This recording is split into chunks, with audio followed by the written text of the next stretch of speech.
Hello everyone, Jai Hind to all of you. I hope you all are doing good. If you are new here, so please subscribe my YouTube channel and press the bell icon so that you will get all notification easily. So today we are going to discuss some important battle of history. So जो remaining battle हैं वो आपके next जो video आएगा उसमें आपके रहेंगे, ठीक है। तो बात करते हैं पहला युद्ध क्या है? दसराज का युद्ध। दसराज का युद्ध 10 राजाओं के बीच हुआ है, जिसमें पंचजन कबीले और राजा सुदास के बीच हुआ है, और जिसमें जो विनर हुए हैं सुदास है, ठीक है। राजा सुदास विनर हुए हैं। इम्पॉर्टेंट ये भी है और इम्पॉर्टेंट ये है कि जो आपका वर्ण ये किस ऋग्वेद के किस मंडल में वर्ण किया गया है। तो इसका जो ऋग्वेद के 7वें मंडल में इसका वर्ण किया गया है। और जो ऋग्वेद में मंडल कितने हैं? 10 मंडल हैं। 10 मंडल में जो इम्पोर्टेंट मंडल है वो आपको बता देते हैं यहाँ पर। जो तीसरा मंडल है, तीसरे मंडल में क्या है कि सूर्य देवता को समर्पित गायत्री मंत्र का उल्लेख किया गया है। और 7वें मंडल में ये आप यहाँ पे लिखा है कि दसराज का युद्ध का है वर्णन है, ठीक है। और जो 9वां मंडल है, 9वें मंडल में क्या है कि सोम देवता का वर्णन किया गया है, ठीक है। सोम देवता का वर्णन किया गया है। और 10वें मंडल में क्या है कि 4 वर्णों का उल्लेख किया गया है, जो 4 वर्ण पुरुष सूक्त के होते हैं, 4 वर्ण, ठीक, उनका वर्णन किया गया है। आई होप क्लियर हो गया होगा। चलते हैं नेक्स्ट बैटल पे। नेक्स्ट बैटल क्या है? हाइडे स्पीच या विस्तरता का युद्ध। ये झेलम नदी पे हुआ है। और इसे विशेषता का युद्ध क्यों कहा जाता है? क्योंकि झेलम नदी का जो पुराना नाम था वो विशेषता ही है, ठीक है। और ये बैटल कब हुआ है? 326 ईसापुर यानी BC बिफोर क्रिस्ट। राजा पोरस और सिकंदर के बीच हुआ था। जो विजेता हुए हैं वो सिकंदर हुए हैं, ठीक है। इन्हीं को भारत का अलेक्जेंडर के रूप में कहा जाता है। सिकंदर को ही अलेक्जेंडर के रूप से जाना जाता है। अगला जो बैटल है सेलुकस से युद्ध। इसका कोई पर्सनल नाम नहीं है, बस सेलुकस का युद्ध कहा जाता है। और ये किसके मध्य हुआ है? चंद्रगुप्त मौर्य और सेलुकस के बीच हुआ है 305 ईसा पूर्व में, जिसमें विनर जो हुए हैं चंद्रगुप्त मौर्य हुए हैं। और जो हेलेना इनकी पुत्री थी, उनका विवाह किसके साथ हो जाता है? चंद्रगुप्त मौर्य के साथ हो जाता है। एक इम्पोर्टेंट बात यहाँ पे क्या है, जो सेलुकस था इसका एक सेनापति था, उसका नाम क्या था? मेगास्थनीज, ठीक है। तो मेगास्थनीज चंद्रगुप्त मौर्य के समय ही आया था। और उसने जो पुस्तक लिखी थी उसका नाम क्या था? इंडिका, ठीक है, याद कर लीजिएगा। मेगास्थनीज ने जो बुक लिखी है उसका क्या नाम है? इंडिका। और किसके समय काल में आया था? चंद्रगुप्त मौर्य के, ठीक। अगला जो बैटल है पुलकेशन द्वितीय का बैटल नर्मदा नदी पे हुआ है।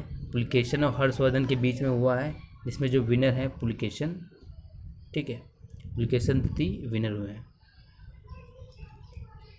अगला जो बैटल है कनिंग का युद्ध 261 BC में हुआ है, ठीक है, बिफोर क्रिस्ट बता चुके हैं ऑलरेडी। ईसापुर अशोक और नंदराज के बीच में हुआ है, जिससे विनर कौन हुए हैं? अशोक।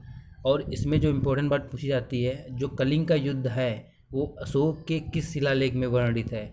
तो अशोक का जो 13वां शिलालेख है उसमें कलिंग के युद्ध का वर्णन किया गया है। नोट कर लीजिए क्वेश्चन को। अगला क्वेश्चन है प्रथम तुर्की आक्रमण, जो सुबुक्तगीन और जयपाल के बीच युद्ध हुआ है, ठीक है। सुबुक्तगीन कौन है? जो प्रथम तुर्क है, ठीक है। और जयपाल ये भारत के शासक थे उस समय। तो इनके बीच जो युद्ध हुआ है इसमें जो विनर हुए हैं सुबुक्तगीन हुए हैं।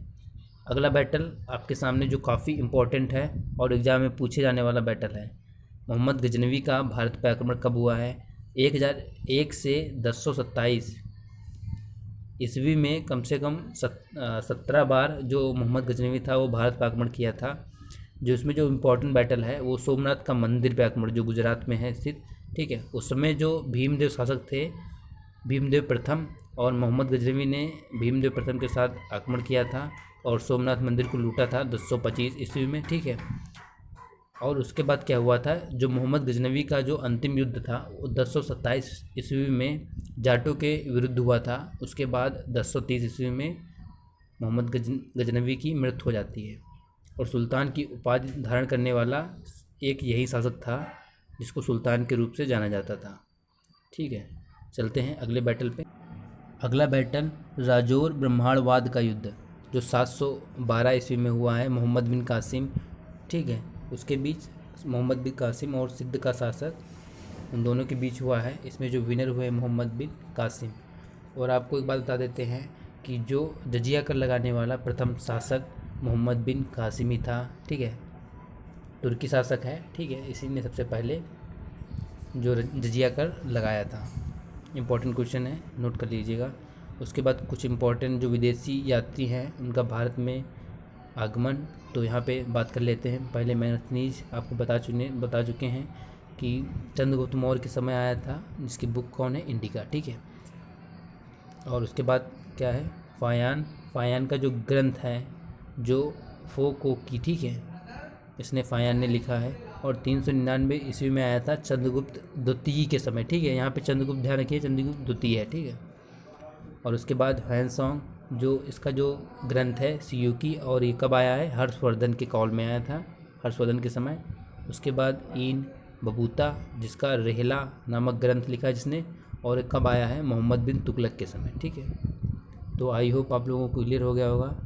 थोड़ा कंप्रोमाइज़ कर लीजिएगा क्योंकि ये पहला वीडियो है। अगर वीडियो अच्छा लगा हो तो प्लीज़ लाइक ज़रूर कर दीजिएगा।